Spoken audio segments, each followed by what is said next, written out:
എല്ലാ മക്കളും എല്ലാവരും ജിഷ്ണുവിന്റെ കൂടെ വേണം. എന്നാലേ ഇനിയൊരു ജിഷ്ണുമാരുണ്ടാകാൻ നോക്കൂ. വിങ്ങിപ്പൊട്ടുന്ന ഹൃദയവുമായാണ് മുഖ്യമന്ത്രിക്ക് മുന്നിൽ ജിഷ്ണു പ്രണോയിയുടെ കുടുംബം എത്തിയത്. സെക്രട്ടേറിയറ്റിൽ മുഖ്യമന്ത്രിയുടെ ഓഫീസിൽ വെച്ചായിരുന്നു കൂടിക്കാഴ്ച. മുഖ്യമന്ത്രിക്ക് മുന്നിൽ 5 ആവശ്യങ്ങളടങ്ങിയ നിവേദനമാണ് ജിഷ്ണുവിന്റെ കുടുംബം സമർപ്പിച്ചത്. കൂടിക്കാഴ്ചയിൽ പൂർണ്ണ സംതൃപ്തിയുണ്ടെന്നും കുറ്റക്കാരെ നിയമത്തിന് മുന്നിൽ കൊണ്ടുവരാൻ വേണ്ടതെല്ലാം ചെയ്യുമെന്ന് മുഖ്യമന്ത്രി ഉറപ്പു നൽകിയതായും ജിഷ്ണുവിന്റെ അമ്മ പറഞ്ഞു. എല്ലാം ചെയ്തു തരും, സുപ്രീം കോടതിയിൽ പോവാം, എല്ലാ സഹായം ചെയ്തു തരും.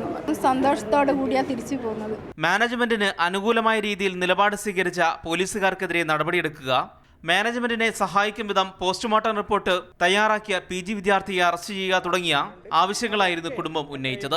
ജിഷ്ണുവിൻ്റെ കുടുംബമാണ് സർക്കാർ നിങ്ങളോട് എല്ലാ നിയമപരമായി ചെയ്യാൻ കഴിയാവുന്ന എല്ലാ കാര്യങ്ങളും സർക്കാർ പരിഗണിക്കുമെന്നുള്ള ഉറപ്പാണ്. ഞങ്ങൾ വളരെയേറെ സന്തോഷമാണ്. സെക്രട്ടേറിയറ്റിന് മുന്നിൽ നടന്ന ഐക്യദാർഢ്യ പരിപാടിയിൽ പങ്കെടുത്ത ശേഷമാണ് ജിഷ്ണുവിന്റെ കുടുംബം മുഖ്യമന്ത്രിയെ കണ്ടത്. മാതൃഭൂമി ന്യൂസ്, തിരുവനന്തപുരം.